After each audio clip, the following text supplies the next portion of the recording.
네, 4월 총선을 이제 37일 앞두고 여야 공천 작업이 막바지로 향하는 가운데 민심도 정치권도 술렁이는 분위기입니다. 총선 앞두고 여야의 다양한 목소리 듣고 있습니다. 오늘은 신평 변호사와 함께하겠습니다. 네, 변호사님 안녕하십니까? 안녕하십니까? 네, 연초에 뵙고 다시 만나 뵙는데 그 사이에 여러 가지 일이 있었거든요. 하나씩 질문 드리겠습니다. 먼저 네네. 국민의힘 비교적 잡음 없는 공천이다 이렇게 평가를 받고 있고 물론 야권에선 무소음 공천, 무감동 공천 뭐 이렇게 평가하고 있습니다만 전반적으로 좀 어떻게 보십니까? 야당의 그 비판은 차치하고 네, 우선 국민 여론상으로 많은 좋은 평가를 받고 있죠. 네. 어떤 정치 신인이 좀 더 등장하지 못한 그런 아쉬움이 있습니다만은 전반적으로 아주 무난하고 네. 잡음이 없는 공천이었죠. 하지만 이뇨한 혁신위원장이 좀 얘기했던 쇄신과는 조금 멀어지고 있다. 뭐 이런 지적도 있는데 여기 대해서는 어떻게 보십니까? 그런 측면도 분명히 있고, 다만 지금과 같은 상황에서 과연 국민의힘 지도부에서 어떤 이 완전 혁신적인 그런 공천을 할 수가 있었을까 하는 그런 생각을 또 해볼 수가 있죠. 네. 지금 같은 어, 상황이라고 하면 어떤 걸까요? 야권에서는 이것이 김건희 여사가 포함된 쌍특검을 네. 이 무산시키기 위한 그런 공천이다 그런 말을 하는데 예. 그것은 좀 지나친 말이고요. 음, 만약에 어느 이 대구 경북 지역에서 어느 국회의원이 공천에 탈락됐다고 해서 이 어떤 쌍특검에 만약 법안에 찬성을 한다 그러면 그 사람은 정치적으로 완전 매장이 됩니다. 그것보다는 만약에 그런 어떤 혁신적인 공천을 했으면은 많은 공천 탈락자가 생겼겠죠. 이분들이 제가 볼 때는 과거의 어떤 영남 자민련 네. 그런 새로운 당을 형성해서 어떤 정치 세력을 형성하지 않았을까. 그런 면을 피하려고 했던 것이 아닌가 저는 그렇게 보고 있습니다. 그렇군요. 뭐 이준석 대표 같은 경우는 살찐 고양이가 모두 생원했다. 만약에 쇄신이 없다는 측면에서 질문을 드리면 그걸 이제 여당에서도 의식을 하고 있어서 앞으로 인적 쇄신 또 비례대표 등에서 좀 보완하겠다고 했거든요. 앞으로 예. 쇄신에 어떤 의지가 있다면 어떤 부분으로 좀 그 의지를 드러내야 한다고 보십니까? 지금은 비례대표에서 그 의지를 드러낼 수 있는 방법밖에 없죠. 네. 어, 어떤 여당으로서는 또 어떤 쇄신이나 혁신 그런 면에서 조금 강하게 네. 나갈 수 없는 그런 측면이 있지 않겠습니까? 그렇군요. 자, 연초에 인터뷰했을 당시에 이제 한동훈 비대위원장을 향해서 중도 확장성이 없다는 점을 우려하셨고 또 한 가지가 예, 과도한 대권 좀 행보를 보이고 있다라고 말씀하셨거든요. 그간 한 예. 한 달 반 정도 시간이 흘렀는데 지금 시점에서 그때 생각과 같으실까요? 어떻습니까? 지금은 그 상황이 많이 변했죠. 제가 그 말을 할 당시에는 한동훈 비대위원장이 취임하시고 나서 한 네. 달 동안 걸쳐가지고 여론조사상에 아무런 변화가 없었습니다. 그래서 한동훈 위원장이 과연 이런 중도 확장성이 있느냐 그런 점에 관해서 심각한 의문을 품을 수밖에 없었는데 네. 그 후에 설 지나고 나서 여론조사상에 엄청난 변화가 일어났죠. 네. 그런 면에서 또 한동훈 위원장이 여러 가지 기여를 하신 건 사실이고 또 제가 그 당시 그런 말을 한 것은 한동훈 위원장이 윤 대통령에 대한 신의를 저버린 것이 아니냐 하는 그런 면에서 비판을 했던 것인데 네. 한편으로 생각하면은 대통령에 대한 신의보다도 네. 이 국민에 대한 신의가 더 큰 신이고 더 중요한 신이죠. 그래서 한동훈 위원장이 지금까지 여러 가지 분골쇄신하면서 이 국민의 지지를 많이 이끌어 왔으니까 그런 점에서 그런 작은 잘못은 묻힐 수 있는 것이 아니겠습니까? 그렇군요. 그럼 여론조사 다시 한번 보여주시고 그럼 이번 총선에서 국민의힘이 기대하는 건 아무래도 한동훈 바람일 텐데 그 여파가 좀 클 거라고 예상하시는 거군요. 지금 엄청난 변화가 지금 일어나고 있다고 보고 있지 않습니까? 예. 이 그 12월 달하고 지금 하고 또 1월 중순까지 하고 네. 지금 하고는 도저히 어떤 이것이 그 과연 전에 이러한 여론조사상의 그 급격한 변화가 이러한 그 비견할 만한 변화가 있었을까 하는 그런 생각을 할 만큼 엄청난 변화가 일어나고 있는 거죠. 그렇군요. 어쨌든 중도 확장에 나서고 있다라는 평가로도 들리는데 그런 일환으로 김영주 전 국회의장이 입당을 하고 또 이상민 의원하고도 겹쳐 보이기도 하고요. 그런 외환 확장에 대한 평가는 어떻습니까? 잘 아시겠습니다만은 그 선거에서 가장 기본은 한국의 선거에서 가장 기본은 그 중도층 흡수입니다. 네. 중도층으로 그 외연을 확장하지 않으면 그 선거는 집니다. 지금 그 중도층에서 여러 가지 어떤 국민의힘이 그 네. 어떤 그 좋은 소재로 지금 정책을 이끌어 나가면서 중도층이 그 급격하게 국민의힘 쪽으로 그 쏠리고 있는 거죠. 자, 그런데 이 흐름이 중도층, 예. 이를테면 부동층이 움직인 걸까요? 아니면 민주당의 표심을 좀 흡수한 걸까요? 그, 우리 선거에서 네. 그 보수, 중도, 진보가 그 대체적인 구도가 3대 4대 3입니다. 네. 이 그 양쪽의 3은 움직이지 않습니다. 그 중간에 있는 4가 이 아, 선거에가 가까움에 따라서 중도와 보수와 그 진보 쪽으로 흩어지는 거죠. 그러니까 음, 결국은 이 중도층을 그 확보하는 것입니다. 네. 그러니까 3대 4대 3이라고 보면 4 중에서 예, 움직인 것이다. 그렇죠. 알겠습니다. 그런 분위기 때문일까요? 한동훈 비대위원장이 연일 이재명 대표를 향해서 1대1 TV 토론하자 이렇게 압박을 하고 있고 또 이재명 대표는 좀 윤석열 대통령을 좀 향하고 있거든요. 그러니까 한동훈 비대위원장은 이재명 대표를 바라보고 있고 이 대표는 윤 대통령을 좀 향하고 있는데 그런 점은 좀 어떻게 해석할 수 있을까요? 그 토론을 하자는 한동훈 비대위원장 입장이나 네. 그 토론을 거부하는 그 이재명 당대표 입장이나 두 분 다 그 입장이 이해가 되죠.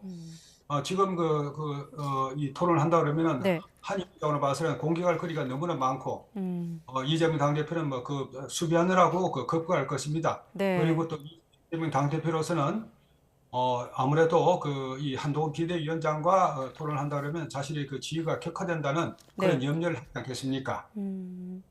자, 그럼 TV 토론이 성사될 가능성은 낮다고 볼 수 있을까요? 저는 그 별로 없다고 봅니다. 자, 만약에 성사된다면 한동훈 예, 비대위원장의 어떤 공격 포인트는 예상이 되거든요. 아무래도 사법 예, 리스크가 될 것 같은데 그렇죠. 이재명 공개할 거리가 대표가 많죠. 네. 이재명 대표가 한동훈 비대위원장을 향해서 공격한다면 어떤 포인트들이 있을까요? 글쎄요, 그 공천이 어떤 시스템 공천 속에서 네. 어떤 그 정치 신뢰를 발굴하지 못하고 하는 그런 점을 공개할 그 공격거리가 되겠습니까? 공격거리가 될 만한 게 없다. 한동훈 거의 비대위원장을 없죠. 향해서. 예, 예, 네, 예, 알겠습니다. 자, 또 한 가지 윤 대통령 지지율도 한번 볼 텐데 일단 최근에 40% 안팎의 지지율이 나오고 있거든요. 최근에 예. 뭐 사회자 이슈라고 하면 의대 증원 문제가 있을 것 같은데 대통령의 국정 운영 평가에 대해서는 변호사님은 어떻게 평가하십니까? 윤 대통령이 그 과거 그 대선 과정을 거치면서 크다는 그 상징 자본을 얻은 것이 있습니다. 네. 그건 공정과 정의라고 우리가 이런 거 정의할 수 있겠죠. 그런데 그 윤 대통령이 취임하시고 나서 여러 가지 면에서 그 어떤 그 중도 세력이 많이 떠나갔습니다. 그러다가 이번 그 의사 어떤 그 집단 행동을 계기로 해서 네. 단호한 태도를 보이셨죠. 그러면서 이 우리 사회의 어떤 면에서 가장 특권적인 그 지위에 있었던 그 의료계에 대해서 윤 대통령이 또 과거 어느 지도자도 하지 못했던 단호한 태도를 취하면서 군투를 하니까 그런 면에서 윤 대통령에 대한 다시 새로운 평가가 과거의 그런 그 공정과 정의에 기반한 윤 대통령의 장점, 그걸 다시 돌아보는 계기가 됐다고 봅니다. 지금까지는 좀 긍정 평가가 우세할 수 있습니다만 이게 또 만약에 길어진다면 의료 공백이거든요. 그 사태가 만약에 관리가 잘 안 돼서 길어진다면 또 어떤 부담이 될까요? 물론 부담이 될 수가 있겠습니다만은 예. 그래도 어떻든 정부가 의료계하고 어떤 마지막까지 막 대화를 하고 타협을 하고 그렇게 해서 원만한 합의안을 이끌어내도록 노력을 해야죠. 그러나 어느 경우에도 만약에 윤 대통령이나 지금 정부 쪽에서 의료계의 과거처럼 굴복해버린다 그러면은 그때부터는 걷잡을 수 없을 것입니다. 그렇군요. 자, 이번에 민주당 내에서 연산군 얘기도 나왔고요. 또 나 혼자 산다 이런 비판을 받고 있는데 일단 이재명 대표 같은 경우는 조용한 변화는 검은 백조와 같은 것이다라고 방어를 하기도 했습니다. 임종석 전 실장 공천 배제 국면을 포함해서 민주당 공천 과정을 좀 어떻게 평가할 수 있을까요? 뭐 전반적으로 우리가 한마디로 말한다 그러면은 과거의 586 운동권들이 이제 퇴조하고 네. 이재명 당대표나 또 뭐 어떤 민주당의 핵심 세력들이 신운동권, 젊은 운동권보다 강한 성격을 갖는 그런 운동권을 대거 이번에 영입하는 것이죠. 뭐 이런 면을 볼 때 민주당에 대한 우려는 뭐 보수나 또 뭐 중도층에서 마찬가지일 것입니다. 그 우려가 더욱 깊어진다고 봅니다. 그래서 그렇게 이런 것을 보면서 중도층이 지금 많이 민주당에서 등을 돌리고 있는 것이 아닌가 생각합니다. 중도층이 민주당을 향해서 등을 돌리고 있다. 자, 예. 임종석 전 실장 같은 경우 이제 공천 배제가 유지되면서 이낙연 대표를 만나면서 탈당설이 또 불거지고 오늘 어쨌든 결론적으로 지금까지로는 이제 당에 잔류하겠다까지 왔거든요. 뭐 구체적인 행보는 좀 더 있어야 봐야 되겠습니다만 임 전 실장 앞으로 좀 어떤 선택을 하게 될까요? 저는 이번에 임종석 전 실장의 뭐 경우를 보면서 네.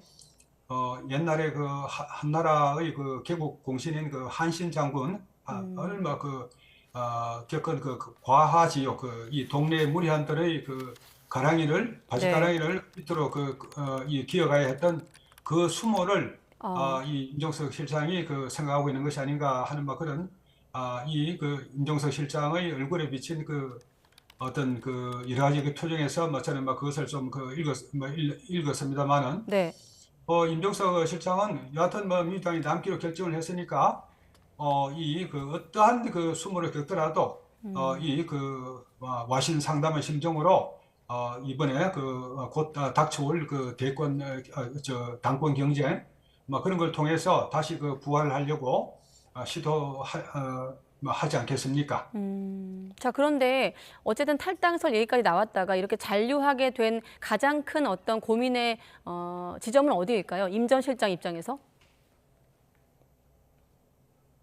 뭐 탈당을 해버리면은 과연 임 실장이 민주당이라는 기반을 떠나서 네. 독자적인 선거 능력을 갖고 있겠냐 뭐 그런 점에서 우려했을 것이고 네. 민주당이 남아서 민주당의 어떤 당권 경쟁에 나섬으로써 또 그게 승리하면은 이 정치적 부활의 기회가 주어진다고 생각하지 않았겠습니까?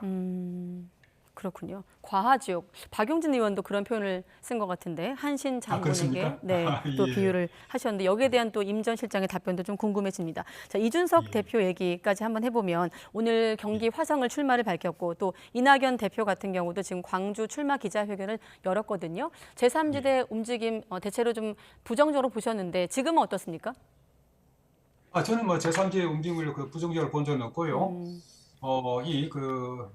과거에 이제 국민의힘과 네. 민주당이 서로 너무 강경 대립을 하니까 제3지대에서 좀 좋은 분들이 많이 나오셔가지고 네. 좀 완화시키는 역할을 해줬으면 좋겠다고 저는 음, 희망을 했죠. 음, 지금 제3지대론이 개혁신당 또 새로운 미래 뭐 이런 쪽에서 돌파구를 열어가느냐 생각을 했는데 네. 뜻밖에도 잘 아시다시피 조국 혁신당 네. 그것이 출범함으로써 음. 완전히 판을 지금 흔들고 있죠. 네. 판을 흔들고 있다라고 하셨고 또 SNS에는 과거 조국 전 장관의 정치적 자산에 주목한다고 하시면서 야권의 정치적 구심점이 될 거다라고 말씀하시기도 했고 또 어두운 그림을 본다라고 말씀하셔서 좀 헷갈리긴 하는데 오늘 예. 연결한 김에 좀 해석 좀 직접 해주시죠. 제가 말이죠. 네. 지금 뭐 이런 일이 벌어지기 전에 무려 한 2년 전에 네. 조국 전 장관이 이 아주 뛰어난 정치적 자산을 바탕으로 해서 네. 국회의원에 출마해서 만약 당선이 된다 그러면은 바로 유력한 대통령 후보로까지 발전할 것이다. 네. 막 그렇게 예측을 했죠. 네. 그처럼 그런 예측에 따라서 지금 조국 전 장관이 자기 길을 걸어오신 걸로 보는데, 그러나 한편으로 그 조국 전 장관이 가진 아주 그 뛰어난 남들이 그 가지기 어려운 그런 여러 가지 정치적 뛰어난 자질이 있음에도 불구하고 네. 지금 그 조국 전 장관의 얼굴을 보고 있으면은 그 얼굴에 너무 어두운 구름이 있는 것이 아니냐. 음, 그 구름이라는 것은 이 자기가 그 가진 그런 어떤 원망과 어, 어떤 여러 가지 그 어떤 그런 점에 관해서 그것이 조금만 이렇게 어떤 계기가 있으면 그대로 폭발할 것 같은 그런 음, 인상을 받으니까 만약 그 조국 전 장관이 그 정치적으로 계속 그 성공을 하려고 한다 그러면은 네. 그런 것을 조금 자기 스스로 수습을 하고 음. 관용과 포용의 정신을 자기 정치적 그 중심축으로 끌어와야 성공할 것이다. 저는 그렇게 보고 있습니다. 네. 짧게 한 가지만 더 판사 출신이신데 변호사님이 예, 조국 예. 전 장관의 실형이 대법원에서 기각될 거라고 전망하기도 하셨거든요. 어떤 의미인가요? 2심에서 그 조국 네. 전 장관이 네. 징역 2년형을 선고받았죠. 네. 거기에 대해서 조국 전 장관이 상고를 했습니다만은 음, 대법원에서 그 상고를 기각할 것이라고 저는 보고 있는 거죠. 음. 상고를 대법원이 언젠가는 기각할 것으로 본다. 그렇죠. 네, 알겠습니다. 그 판단이 좀 늦춰질까요? 어떻습니까? 당겨질까요?